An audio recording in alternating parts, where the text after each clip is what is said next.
Gente, uma boa noite a todos, né? Muita paz para todos nós. E, como eu disse, não há improviso, né? Eu soube que ia fazer a palestra quando cheguei. Falei, gente, fazer uma palestra assim de improviso, de chofre, aí o seu Gilmar falou, mas são as melhores.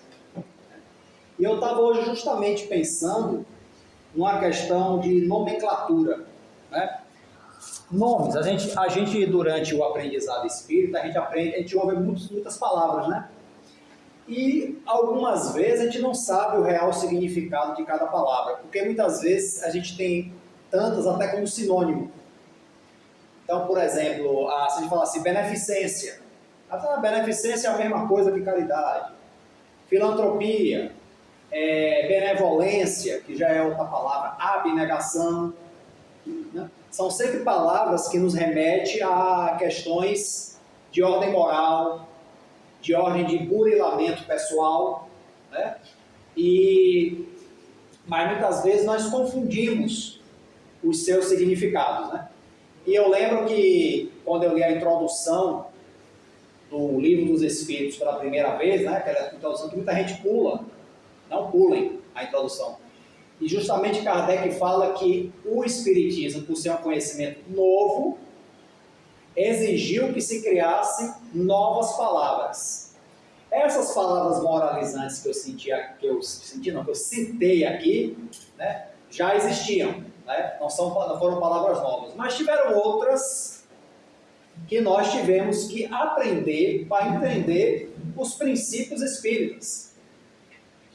Então a gente teve que dar, por exemplo, a palavra fluido já existia, só que a gente teve que dar outra conceituação mais burilada a fluido. Fluido, pela ciência material, é só líquido, né? Mas fluido, na visão espírita, já tem outra conotação, uma conotação mais eterizada, o fluido primordial, que é chamado fluido universal. E aí foi se criando outras palavras. Então, assim, gente, porque assim que a gente constrói o conhecimento, né? A construção do conhecimento, tanto que também o livro dos médiuns, no último capítulo, como é que se diz? É um vocabulário, não me fugiu o nome agora aqui, diz o significado das palavras, né? Não, prefácio não. Prefácio é o início, diz o significado, né, das palavras. Me fugiu o nome aqui agora. É um índice de peso. Né?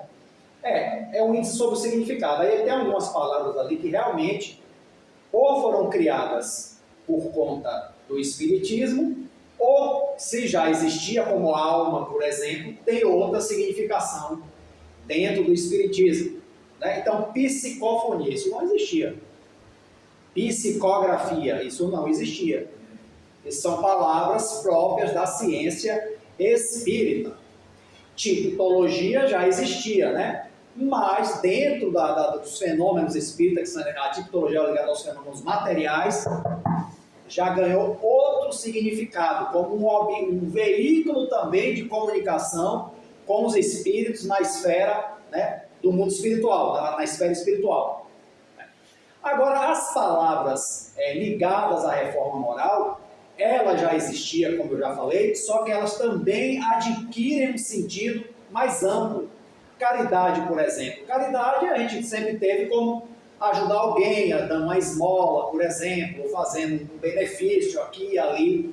É a caridade no sentido do senso comum. Só que com o Espiritismo, a caridade já tem uma conotação muito maior, infinitamente maior, sendo o máximo da prática das virtudes humanas. Quando caridade no sentido comum, do senso comum, parecia uma coisa tão pequena, né?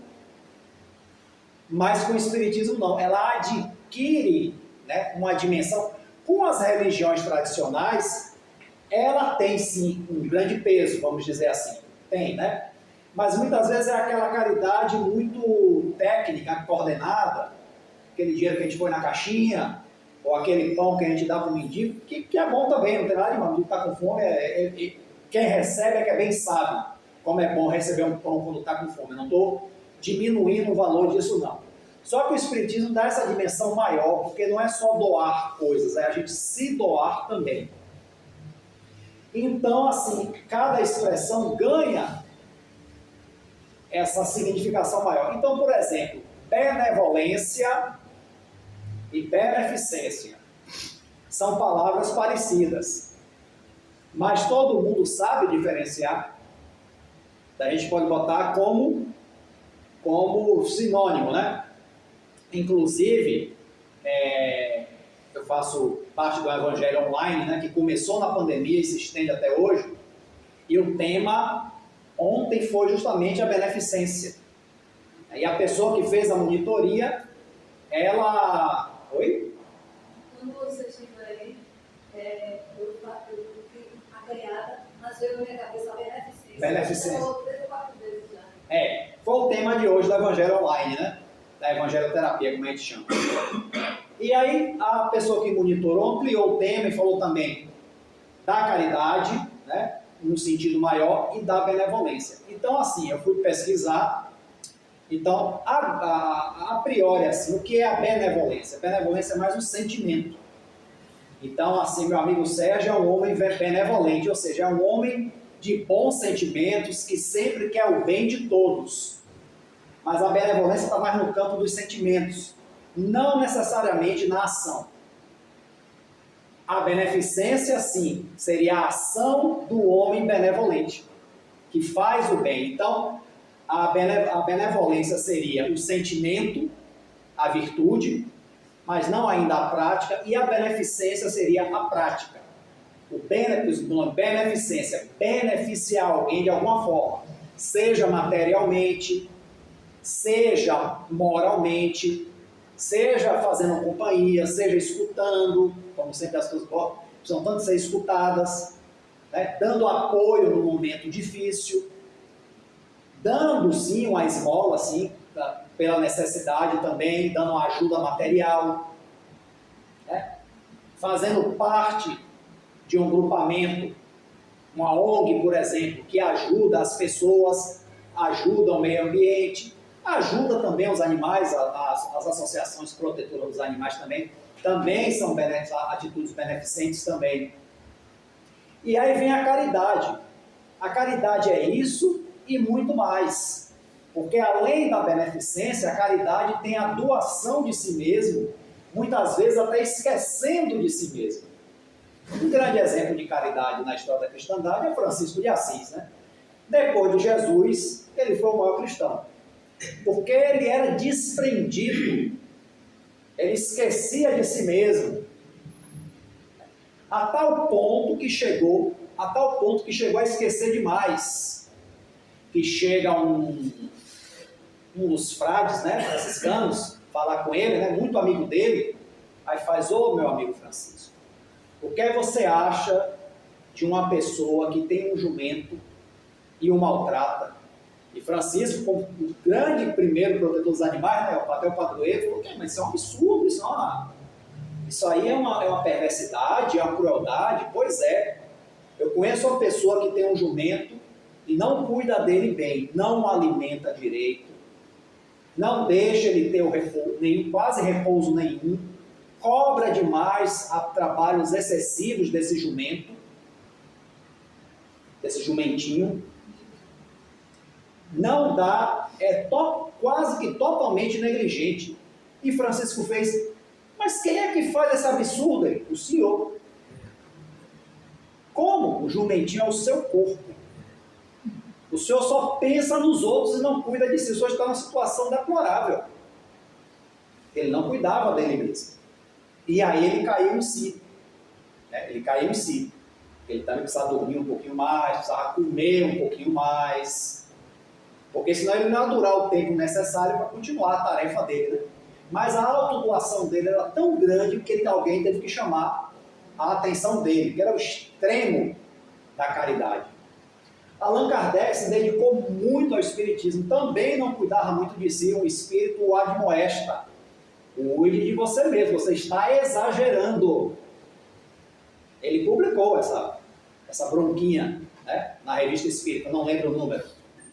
Você tem que se cuidar também. Senão você não vai conseguir completar a missão. Você não está dormindo quase nada, você não está se alimentando quase nada. Mas é porque o objetivo é tão maior que acaba esquecendo do resto. Então isso aí é a coisa ao extremo. Isso é bom, é bonito, sim, mas também tem que ter, né? Porque Jesus parava para fazer a alimentação dele, parava para tirar o cochilo dele, claro. Inclusive, quando o navio estava lá sacudindo, o pessoal morrendo de medo, no barco ele estava lá, era dormindo. Aí acordam ele, mas por que vocês me acordaram? Está tudo bem. Entendeu? A confiança, né? A confiança nas leis divinas. Então, é por isso importante que a gente saiba, né? Parece mais importante são os sentimentos, são as ações, é verdade, isso ninguém retira, mas é importante a gente também saber aplicar as palavras, porque nós somos também propagadores do Espiritismo. Mesmo quem não faz palestra como eu, como o seu Gil, né? Todos são, de alguma forma, propagadores do Espiritismo. Então, aplicar, né, o sentido correto às palavras e expressões é importante. A leitura inicial aqui, né? Deixai vir a mim as criancinhas. Inclusive, eu tinha uma séria birra com esse ensinamento, que só vai entrar no reino de Deus quem se assemelhar a uma criança. Eu falei, não, isso não dá certo. Porque se for uma criança como eu fui, é mais fácil para o inferno. Porque eu era o capeta em forma de gente. Pergunta a minha mãe.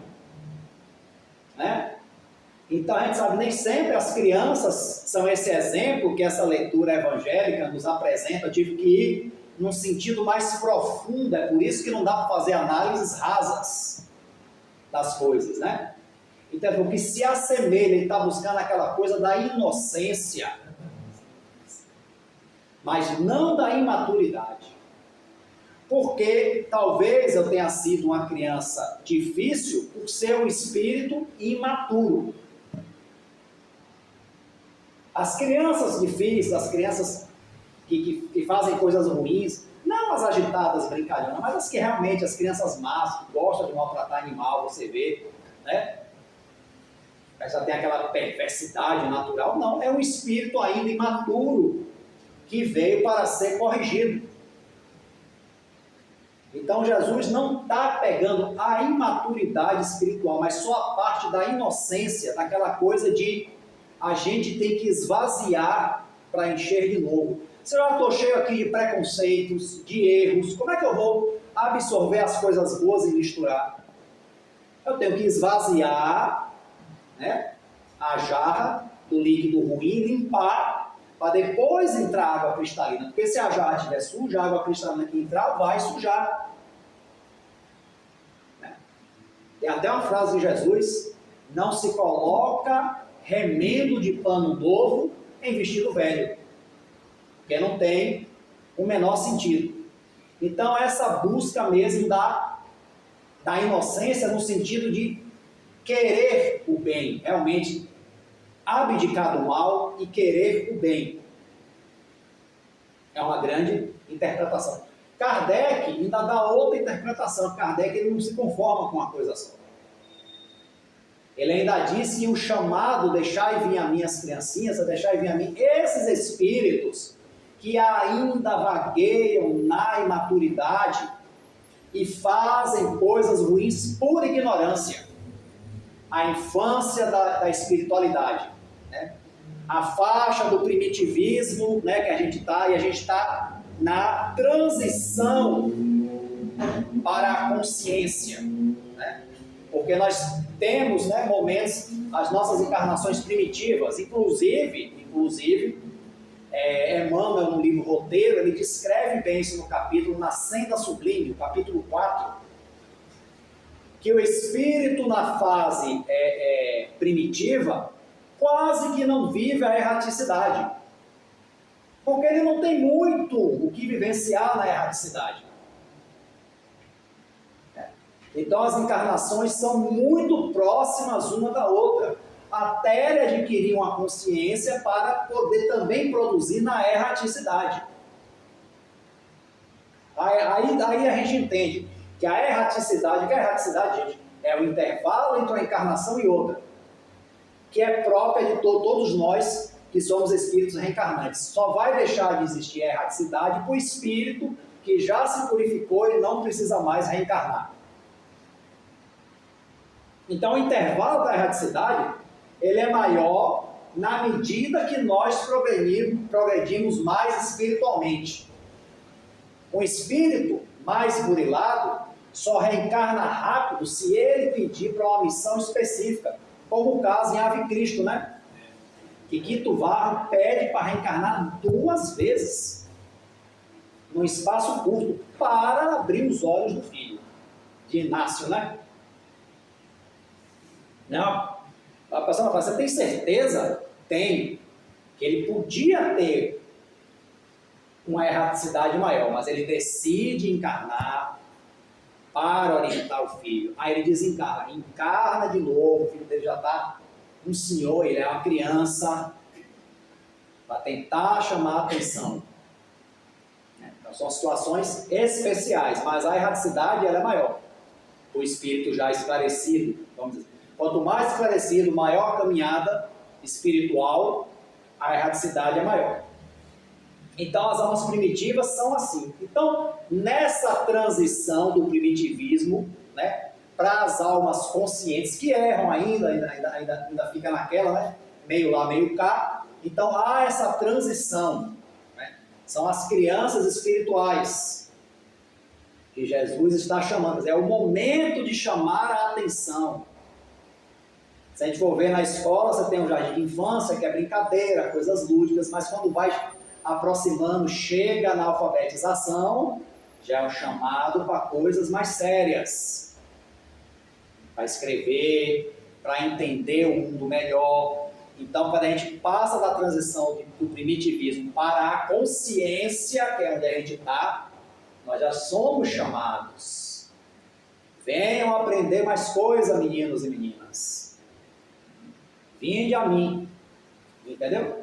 Fora que também, né, nessa passagem de Jesus, porque os apóstolos estavam gritando com as crianças que não podiam chegar perto de Jesus. Deixa os meninos, está tudo sendo muito chato esses apóstolos. Né? Sendo muito birrentos. Não, esses pirralhos aqui encostar no mestre. Eles deviam ter essa... Havia assim na parte deles uma coisa de, sabe, de idolatria, que Jesus vai corrigindo. E não é assim. É igual a mulher cananeia, que eu já contei a história aqui, né? E Jesus vai lá, atravessa o mar Mediterrâneo e vai para terras estrangeiras, para dizer que Jesus só pregou nas terras lá judaicas. Né? Ele foi para terras estrangeiras, onde é a terra do meu pai, o Líbano.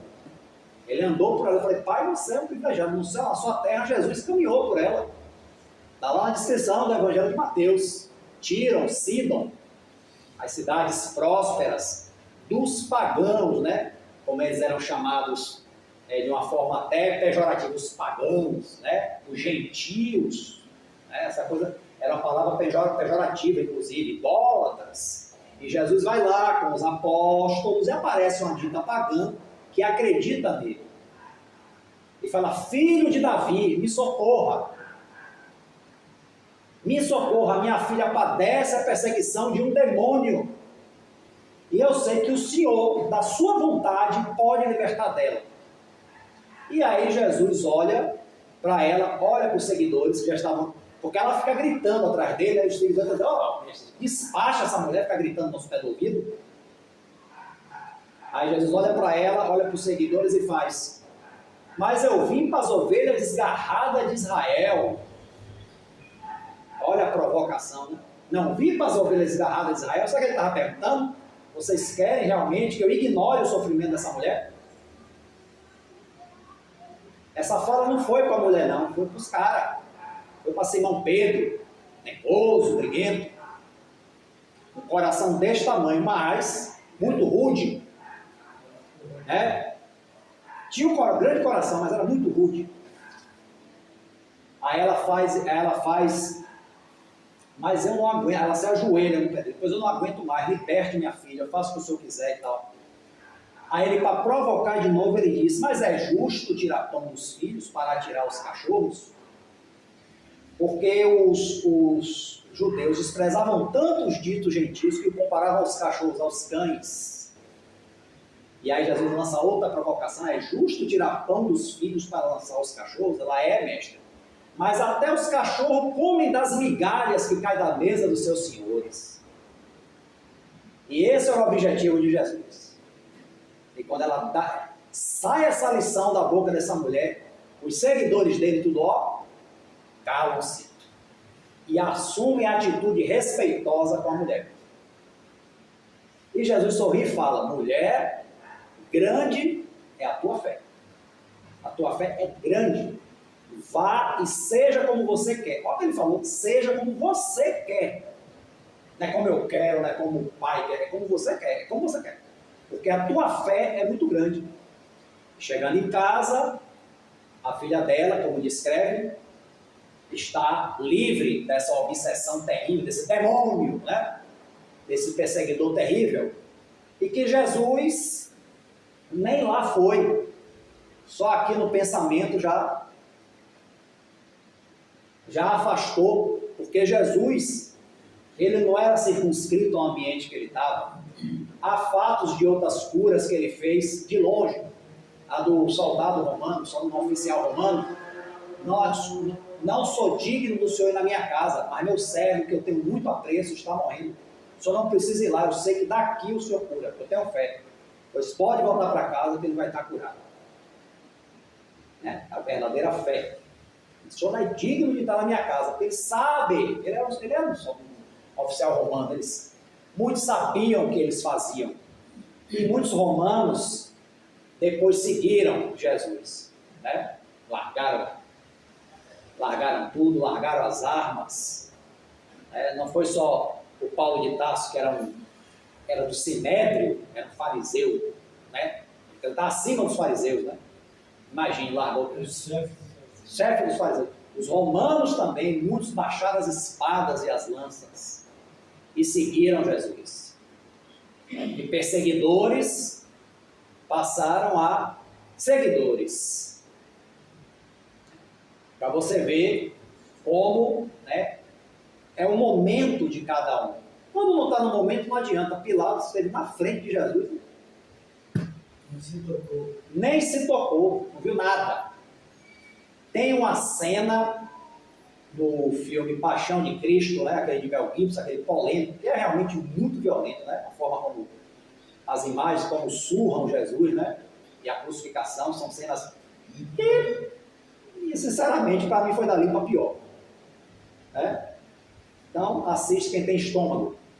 Mas fora essas cenas violentas, esse filme tem muitos detalhes, gente, muito importantes, muito ricos. Quando ele pisa na cabeça da cobra, quando o demônio, né, solta a serpente na direção dele, ele pisa na cabeça da cobra. Muita gente não entende o simbolismo disso.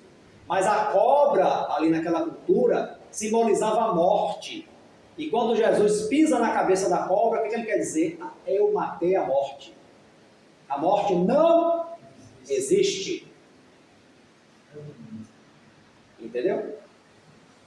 Não é porque não era uma cobra, era uma miragem ali, né? Uma ilusão que aquele é o espírito obsessor das trevas, que dizia que era o capeta, estava ali, perturbando o juízo dele. Então tem várias coisas simbólicas. Quando levam ele para Herodes todo fanfarrão, mas alguns dos servos de Herodes, quando olham para ele, baixam a cabeça, porque reconhecem. Então uns reconhecem, outros não. Vai da maturidade de cada um. Né? Vai da maturidade de cada um. Os apóstolos, por mais difícil, mesmo que eles fossem pessoas muito difíceis, reconheciam o Messias.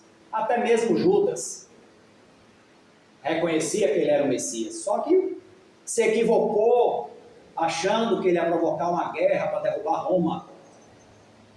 Que ele jamais se deixaria ser preso. E quando viu que ele foi preso e tudo mais, o remorso foi grande demais. E ele comete o suicídio. Mas Deus é tão misericordioso que Jesus depois ainda vai lá nos infernos para buscar ele. Porque Porque Jesus, a gente está em todo lugar. A gente tem que parar com essa coisa, dizer que a divindade está lá no céu longe, que aqui está o inferno. Não. Os bons espíritos estão em todo lugar. Basta de sintonizar. Se alguém desencarnar aqui muito revoltado, tiver na zona umbralina, nas trevas, faça uma oração e sintonize com o bem de verdade, que eles aparecem, onde quer que seja. Não existe, nós não somos desamparados. Como André Luiz, a mãe dele esteve do lado dele o tempo todo, ele não via. Eu tentava falar com você, meu filho, você não me ouvia. A sua revolta, seu desespero. E eu orava por você. Teve uma... Essa foi uma história que eu ouvi da palestrante chamada Estela Diamantino há muito tempo, né? Estela, ela contou essa história e ficou na minha cabeça. Tem coisa tanto tempo, mas ficou aqui no juízo, que uma pessoa da Mansão do Caminho trabalhava na sopa. Ela fazia a sopa, mexia a sopa. E ela desencarnou e depois ela volta numa comunicação mediúnica e relata que ela teve uma desencarnação difícil. Que ela desencarnou, mas ficou muito tempo ali perto da sepultura, não dentro, junto com o corpo, mas fora, mas junto da sepultura. E ninguém ia buscar ela, porque ninguém veio me buscar. Mas na verdade já tinha ido buscar ela assim, ela que não via. E aí quando finalmente aparece, eu não lembro se é um mentor, se é um espírito em forma de homem ou de mulher, não lembro, mas eu estava aqui o tempo todo, você que não me viu. Porque, gente, é a sintonia. Ah, mas que injustiça a mulher fazer a sopa na Mansão do Caminho. Sim. Talvez para ela aquilo fosse um ato mecânico. E isso usando as palavras de Estela. Porque tudo que a gente fizer, a gente tem que fazer com amor, com vontade. Ela fazia uma coisa por bem, mas ela fazia com amor. Realmente, ela não teve nenhum sofrimento pós-encarnação. Só ficou ali, sozinha, né? Tomou um chá de espera. Porque faltou o quê? Sentimento. Sentimento. Nós fazemos as coisas muito mecânicas. A gente acorda sem vontade. Eu mesmo tenho um problema de manhã cedo, que acho que tem cola na cama. Eu tenho uma dificuldade. Quando eu levanto, pronto, acabou. Eu levanto, não fica. Mas o difícil é levantar, né? Aí faz aquela coisa, a vontade de ficar, né? Parece coisa assim, né? Nós, assim, temos muitas vezes má vontade de fazer coisas, porque são coisas rotineiras. Ah, já vou de novo para aquele trabalho. Já vou de novo pegar esse trânsito. Já vou de novo pegar o metrô, aí vai. Né? E a gente acaba se perdendo de si mesmo. Que muitas vezes a gente desencarna do caminho do trabalho e continua indo para o trabalho. Desencarnado. Porque a gente esquece de si mesmo. Quantos atendimentos na mediúnica? Não, estou aqui esperando hoje para ir para o trabalho, está demorando. Tá, Rapaz, de hoje que você saiu para ir para o trabalho, e lá. Tem até no canal Amigos da Luz, que é um canal que faz humor com o espiritismo, o mentor na terapia. Aí o psicólogo desencarnou e ia para o consultório trabalhar. Aí o mentor senta na cadeira. Rapaz, aí ele fala assim, olha, eu vou dizer uma coisa para você. Já sentou muito paciente aqui, dizendo que quer morrer, mas você é o primeiro que está dizendo que eu morri. Ele, mas você morreu, você desencarnou, rapaz. Você todo dia fica vindo para cá para querer trabalhar. Você está num ciclo vicioso. Ele interessante. Não é interessante, fulano. Olha, presta atenção. Seu corpo morreu, já foi enterrado, paletó de madeira, agora você tem que vir comigo. Ele, você por acaso gosta que as pessoas lhe sigam com a terapia no mentor? Interessante, né? Interessante. Aí dando um exemplo, né, de como a gente fica. Aí daqui a pouco o mentor faz, eu desisto, vai embora. Aí chega o obsessor. Ele faz, Norberto, você ainda quer se vingar de mim porque na encarnação passada eu queimei você na fogueira? Né? E por aí vai. Então fazendo uma comédia com... Ou então tem outro vídeo que há 7 formas erradas de desencarnar.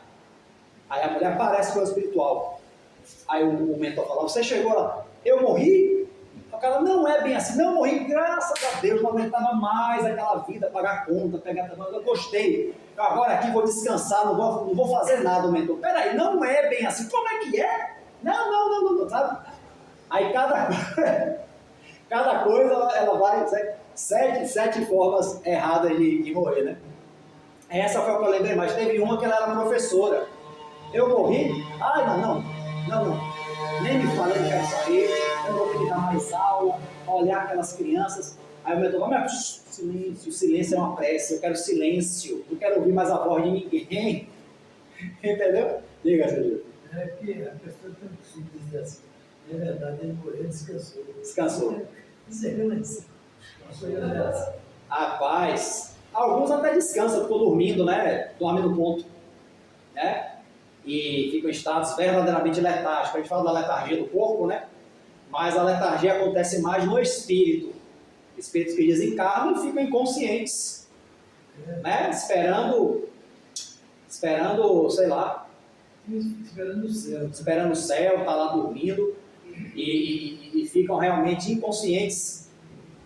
Mas aí no caso dá-se um choque, né? Um choque anímico. O choque anímico do trabalho mediúnico é uma maravilha, né?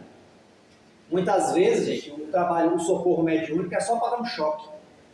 Não precisa nem de conversar muito, não. Às vezes a conversa é importante, a doutrinação, mas outras vezes é só um choque, sabe?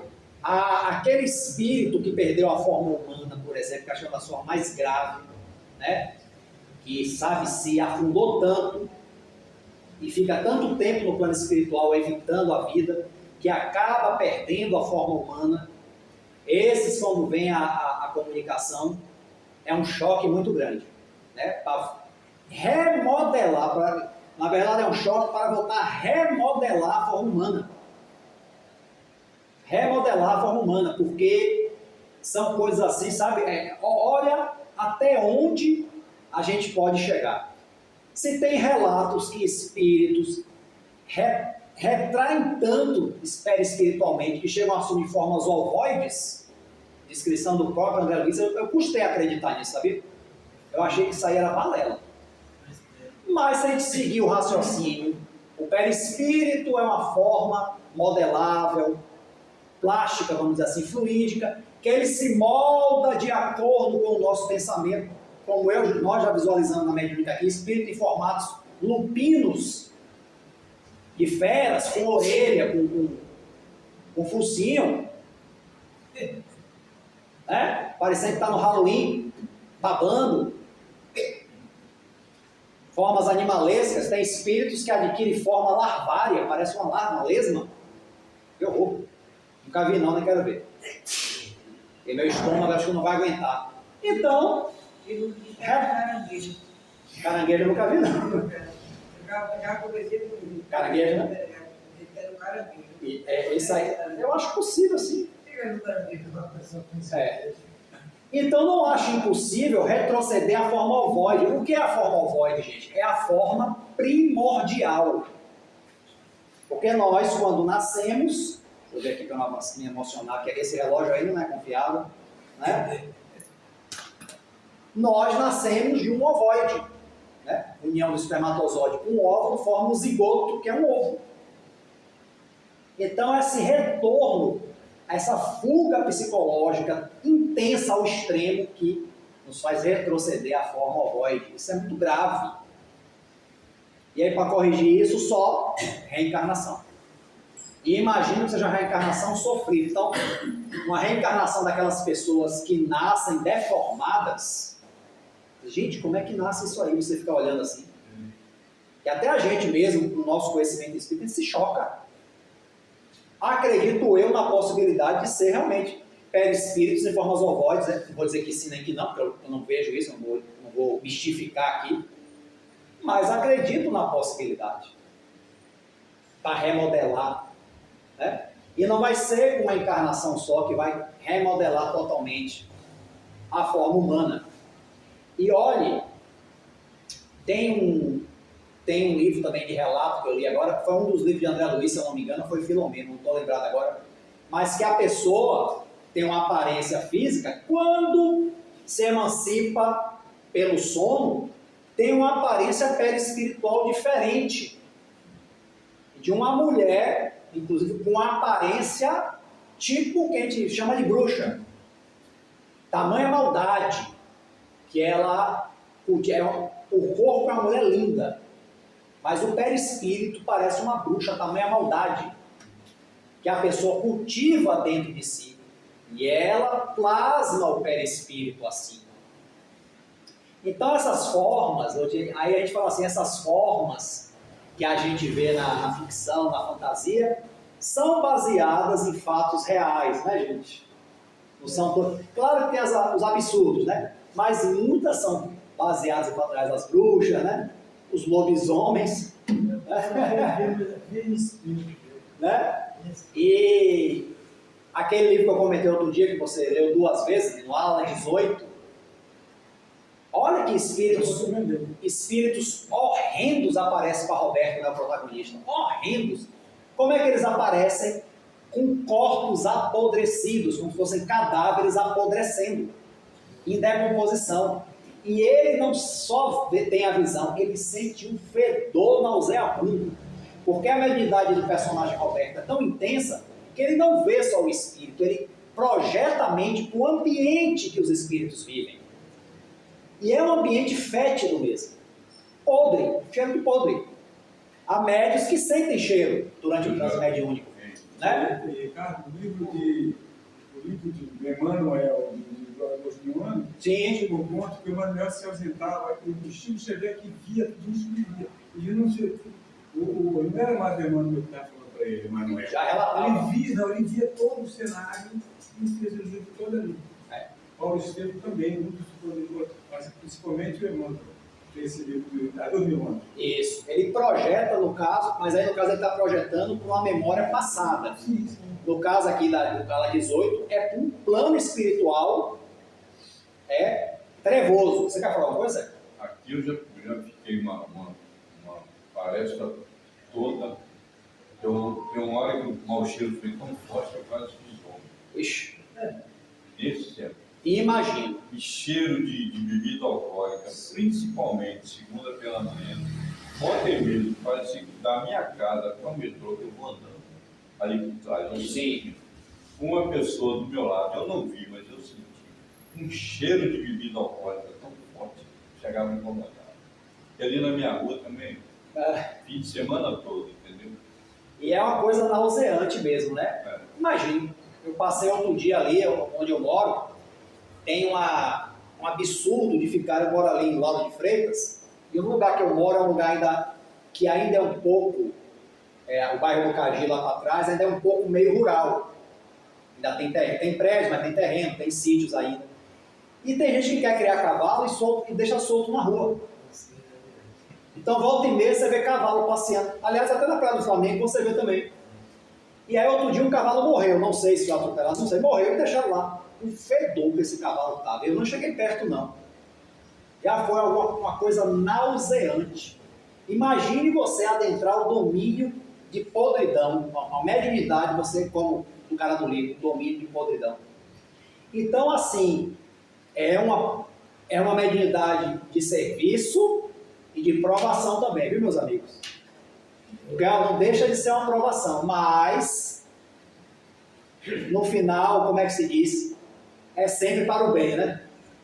Eu atendi uma vez em série, e o Espírito Cidadão comigo, você me acordou? Estou dormindo? Bom dia, né? Dia do céu.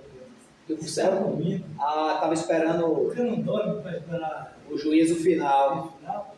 Dormindo eu acordei. E acordei. Cada uma para si. Eu já acordei Agora também. imagina Gosto só muito. esses espíritos que diz que vai para o céu, tem certeza. Das igrejas, quando ele desencarna, como é que fica? Confuso. Né? Fica muito confuso. Ficam bastante Não confusos. vejo igreja, não vejo nada. Outro dia o Espírito perguntou assim, então, disseram que eu morri, mas eu não vi Deus ajuda. Tá difícil. Tá difícil. Tá difícil. Pois é, então assim, ensinamentos, como muitos aí, né? que não correspondem à realidade, só contribui para a confusão. É muita confusão, né? Inclusive os eclesiásticos, não agravando a todos, chegam no plano espiritual cobrando privilégios. Eu sou autoridade eclesiástica, representante de Deus, né? Cadê? No Ariano Suassuna faz uma ironia com isso, quando todo mundo vai morrer, morre, vai ali ser julgado, né? E o bispo é Lima Duarte, né? Não deu lugar para pessoas eclesiásticas como eu, para autoridades, como é que eu estou aqui? E ele vai ser julgado igual a todo mundo, né? Porque só queria dinheiro, né? Cobrando dinheiro, cobrou 6 contos de réis, era muito dinheiro naquela época para batizar a cachorra. Né? É o que chamava assim. Então o Ariano Suassuna, ele já faz uma crítica a isso, quer dizer, as pessoas, as autoridades terrenas religiosas acham, e a gente já comprovou essa verdade, né? Nos trabalhos mediúnicos aqui da casa, nos livros mediúnicos, tem um livro de André Luiz, que eles vão socorrer um padre que está lá numa dificuldade danada, tá atolado lá, num pântano e cego, né? E vai com a mãe dele. E aí ele está lá reclamando que eu estou aqui, eu sou autoridade eclesiástica e eu recebi a extrema-unção e o perdão de tudo que eu fiz, eu deveria estar no céu. Ora, fala lá na lama, afundado, cego, ainda com esse papo. E aí quando fazem uma rememoração das atitudes dele, aí ele começa a ficar incomodado, né? As mulheres que ele ludibriou, que ele levou para o confessionário, não para confessar pecado, mas para praticar pecados, né? E por aí vai, né? E aí depois aparece a mãe dele. Só que quando a mãe dele aparece para ele, longe de dar paz para ele, ele morre de vergonha. Ai, não. Pelo amor de Deus. Ele morre de vergonha. Por quê? Chega lá do outro lado, não só os religiosos, os nobres, a rainha de França, que está no Evangelho, ela chegou lá se achando, e aí viu vassalos dela, plebeus, em posições acima dela no plano espiritual. E ela vem gentilmente, nos escrever lá para Kardec. Kardec bota no Evangelho segundo o Espiritismo. O príncipe também, que está no livro O Céu e o Inferno. O príncipe, eu esqueci o nome dele, é um príncipe russo. Ele também fala que a vida dele, o relato dele é até mais pesado. Em relação ao da rainha de França, é bem suave, o dele é mais pesado, porque ele abusava dos empregados, não sei o que. E hoje ele vê o que é que ele vive, que aquele poder dele não era nada. E que hoje aqueles que ele desprezou estão acima dele, até ajudam ele. Então, gente, o que é que a gente se desfaz quando a gente desencarna? Alguém sabe dizer a palavra? Qual é a primeira coisa que vai embora quando a gente desencarna? Ninguém sabe dizer, não? As ilusões. É porque você vai para a realidade. Todas as ilusões fazem. André Luiz dizia: todo o meu conhecimento começaram a tocar igual bolinha de sabão.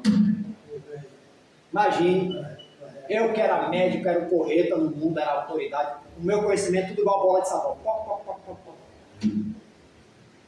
E aí ele foi para a Câmara de Retificação para praticar a enfermagem básica. E ele deveria desprezar as enfermeiras quando ele era médico, né?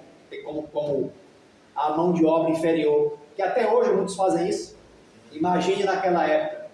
E aí ele vai para a Câmara de Retificação, chefiada por enfermeira, e ele vai trabalhar para ela fazendo a enfermagem básica, de limpar a sujeira. Castigo? Não, de forma nenhuma. É a realidade, é uma lição. Que foi importante para ele se tornar quem é, para ele se tornar depois esse amigo espiritual nosso que escreve essas maravilhas para a gente, dizendo assim: faço o que eu estou dizendo, não faço o que eu faço, não. Nesse caso, o não faço o que eu fiz, ele é válido. Faço o que eu estou aconselhando, o que Calderaro está dizendo, que Alexandre está dizendo, que Aniceto está dizendo, que Clarencio está dizendo, os mentores, que são os mestres no livro dele. faço o que eles estão me ensinando, não faço o que eu fiz. Não é eu, é Alexandre, é Aniceto, que até aparece no filme aí, né? Os Mensageiros, é Clarencio, né? É Rúbio, é cada nome, né? Nome de espírito é Rúbio, Calderaro, Alexandre é o mais normal, né? Gúbio, né? Rúbio é Gúbio. Rúbio, Calderário, né? Tem Hilário, que é o amigo dele. São os nomes bonitos da espiritualidade. Né? Lá deve ser nome bonito, daqui não, né? Aqui não. Alexandre é o nomezinho mais normal. Ok, gente? Então é isso. O bom é que a gente entenda Espiritismo na sua real acepção, como eu falei no início. Aplicar bem as palavras, exemplificar bem, dentro das nossas possibilidades. Ninguém é santo, ninguém é puro, mas dentro do que a gente sabe, a gente já pode dar alguma contribuição, nem que seja pequena, né? Nem que seja pequena, a gente já pode enxugar uma lágrima, porque todos nós, de alguma forma, somos propagadores da doutrina, e não é só falar de espiritismo, porque quando me tem a oportunidade eu falo, quando vê uma pessoa que se interessa, você vê nos olhos que a pessoa tem, aí eu aproveito, vamos conversar. Quando não é assim, eu deixo falar. Também não insisto com quem não quer saber. Mas não é só no falar, é no que a gente se comporta. Porque a gente faz uma coisa assim, aí o cara ali é espírita. E aí, né? A gente não vai ser perfeito, a gente não vai tal, mas ser o melhor possível dentro do que a gente é. Não é bancar o bonzinho, não é bancar o santo, que a gente não tem condição, mas ser o melhor possível. Porque não é só ensinando, é também vivenciando e até o ponto que nos é possível, exemplificando. Ok, gente? E para isso a gente tem que realmente, né, ser como criança naquele sentido, né? Da pureza, buscar, a gente não vai ser puro de uma hora para outra, mas buscar já isso dentro da gente, para que a gente possa tirar o que não presta aos poucos, fazer uma faxina, né? A gente não tira tudo de vez numa faxina dentro de casa, né? A gente tira aos poucos, vai tirando o que não presta aos poucos e vai colocando o que presta no lugar. Então é assim que a gente faz a nossa caminhada espiritual. Então a todos aí, gente, muita paz, fiquem com Deus, viu? Muito bom, meus amigos do Centro Espírita Centelha Divina.